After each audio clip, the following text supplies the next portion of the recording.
साथी नमस्कार। लोकतंत्र में कहीं भी हिंसा का स्थान नहीं होता है।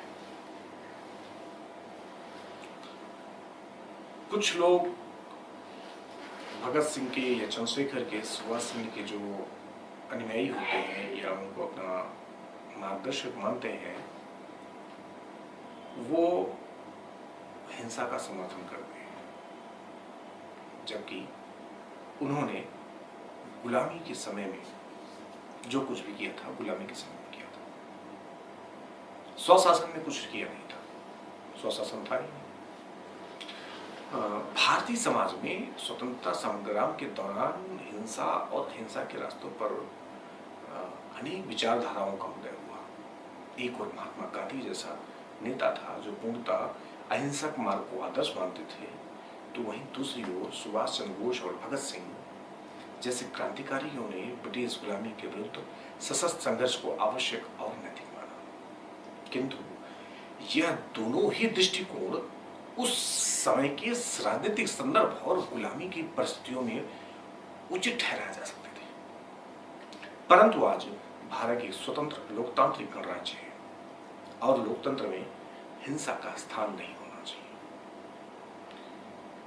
लोकतंत्र की सबसे बड़ी विशेषता यह है कि यह प्रत्येक नागरिक को अपने मत, विचार और असहमति को अभिव्यक्त करने का अवसर और मंच प्रदान करता है,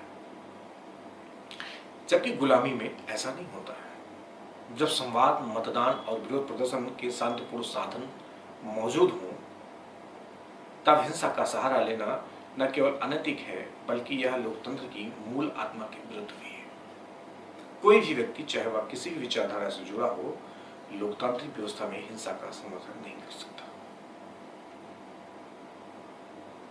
हालांकि लोकतंत्र में धरना प्रदर्शन भी मैं जहां तक मानता हूं वो भी ठीक नहीं है, क्योंकि लोकतंत्र के मालिक आप हैं और जो राज्य है वो आपका प्रबंधक है। प्रबंधक मालिक के सामने क्यों धरना प्रदर्शन करेगा? साथियों, लोकतंत्र में हिंसा करने का अधिकार केवल राज्य को होता है, वह भी नियमानुसार, न्याय संगत और संतुलित रूप में।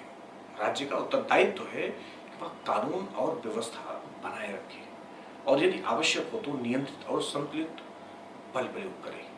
यह बल प्रयोग भी कानून के दायरे में होना चाहिए, न कि राज्य की निरंकुशता या पक्षपात का रूप धारण करे। राज्य की यह हिंसा दरअसल अनुशासन का एक रूप होती है, जो समाज को विघटन से बचाने के लिए आवश्यक हो सकती है। दूसरी ओर नागरिक समाज में रहने वाले प्रत्येक व्यक्ति की भूमिका स्पष्ट होनी चाहिए। व्यक्ति चाहे मार्गदर्शक हो, रक्षक हो, पालक हो या सेवक, उसका कर्तव्य है कि वह समाज को स्थिरता, संयम और समरसता की दिशा में ले जाए। इनमें से केवल रक्षक यानी सुरक्षा बलों को हिंसा या बल प्रयोग का प्रशिक्षण दिया जाना चाहिए, वह भी संविधान और कानून के दायरे में। मार्गदर्शक यानी विचारक या शिक्षक कह सकते हैं, पालक, शासक और प्रशासक, सेवक, जनसेवक और कर्मी, इन सभी की भूमिका अहिंसक और अनुकरणीय होनी चाहिए। यदि ये वर्ग हिंसा को प्रेरित करने लगे तो समाज दिशाहीन और अराजक हो जाएगा। आज भारत में यह दुर्भाग्यपूर्ण स्थिति देखी जा सकती है कि हिंसा के समर्थन को विचार की स्वतंत्रता का रूप देकर सामान्य किया जा रहा है। कुछ मुस्लिम संगठनों द्वारा हिंसा को जो है वैचारिक या धार्मिक आधार पर समर्थन देना वर्षों से देखा गया है। यह एक खतरनाक प्रवृत्ति है जिसने भारत ही नहीं पूरी दुनिया को नुकसान पहुंचाया है। परंतु हाल के वर्षों में कुछ हिंदू संगठनों द्वारा भी इसी प्रकार की हिंसक सोच को बढ़ावा देना उतना ही निंदनीय है। यदि हम किसी अन्य समुदाय की गलती का जवाब उन्हीं की तरह दे दें तो हमारा नैतिक आधार समाप्त हो जाता है। यहाँ एक पक्ष और विचारणीय है। गांधीवाद के नाम पर राज्य को न्यूनतम हिंसा की सलाह दी जाती है। अक्सर आप देखेंगे गांधीवादी या समाजवादी, कभी कभी वामपंथी या कहते हुए देखे जाते हैं कि राज्य को न्यूनतम हिंसा करनी चाहिए। यह बात सुनने में उच्च आदर्श जैसी लगती है, परंतु व्यवहारिक रूप में यह समाज में असंतुलन उत्पन्न करती है। यदि राज्य न्यूनतम या शून्य हिंसा की नीति पर चलने लगे तो समाज में उत्पाद करने वाले हिंसक तत्व और संगठित गुंडा तंत्र बेलगाम हो जाते हैं। गांधीवादियों की यह सोच भले ही सैद्धांतिक रूप से पवित्र हो, परंतु व्यवहार में इसका परिणाम हिंसा का सामान्यीकरण रहा है। इसलिए यह समझना आवश्यक है कि राज्य को चाहिए कि वह संतुलित हिंसा का प्रयोग करे, न बहुत कम न अत्यधिक, ताकि व्यवस्था बनी रहे। साथ ही नागरिक समाज का प्रत्येक व्यक्ति इस बात के लिए प्रतिबद्ध रहे कि वह किसी भी परिस्थिति में हिंसा को न अपनाए और न ही उसका समर्थन करे।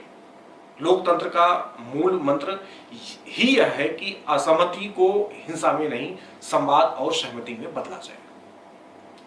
यदि आज भगत सिंह या सुभाष चंद्र बोस जीवित होते तो वे निश्चित ही लोकतांत्रिक भारत में हिंसा के मार्ग का विरोध करते, क्योंकि जिस उद्देश्य से उन्होंने संघर्ष किया वह था स्वतंत्रता, और स्वतंत्रता का सर्वोच्च रूप लोकतंत्र ही है। लोकतंत्र में परिवर्तन लाने का रास्ता हिंसा नहीं, विचार, संगठन, जन और संवादानी प्रक्रिया है।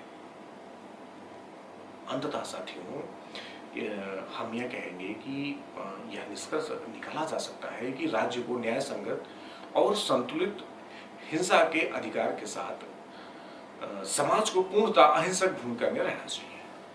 हिंसा का समर्थन करने वाले लोग, चाहे वे किसी भी धर्म, संप्रदाय या विचारधारा से हों, लोकतंत्र और समाज दोनों के लिए शत्रु है। और जो लोग राज्य को हिंसा से बिल्कुल वंचित रखना चाहते हैं, वे भी यथार्थ से दूर और खतरनाक हैं, आदर्शवाद का पोषण कर रहे हैं। खतरनाक आदर्शवाद का पोषण कर रहे हैं। हमें एक जिम्मेदार लोकतंत्र की दिशा में तभी बढ़ना होगा जब हम राज्य और समाज की भूमिकाओं को स्पष्ट रूप से समझें और अपने कर्तव्यों का संयम पूर्वक निर्वहन करें। यही लोकतांत्रिक भारत की सबसे बड़ी आवश्यकता है। हम सब लोगों को चाहिए कि आदर्शवादी खतरनाक धारणा को छोड़ें कि राज्य को न्यूनतम हिंसा करनी चाहिए। दुर्जन शक्तियों से निपटने के लिए राज्य को संतुलित हिंसा का सहारा तो लेना ही पड़ता है, और यह कानूनी रूप से है, यह लोकतांत्रिक है। धन्यवाद, नमस्कार।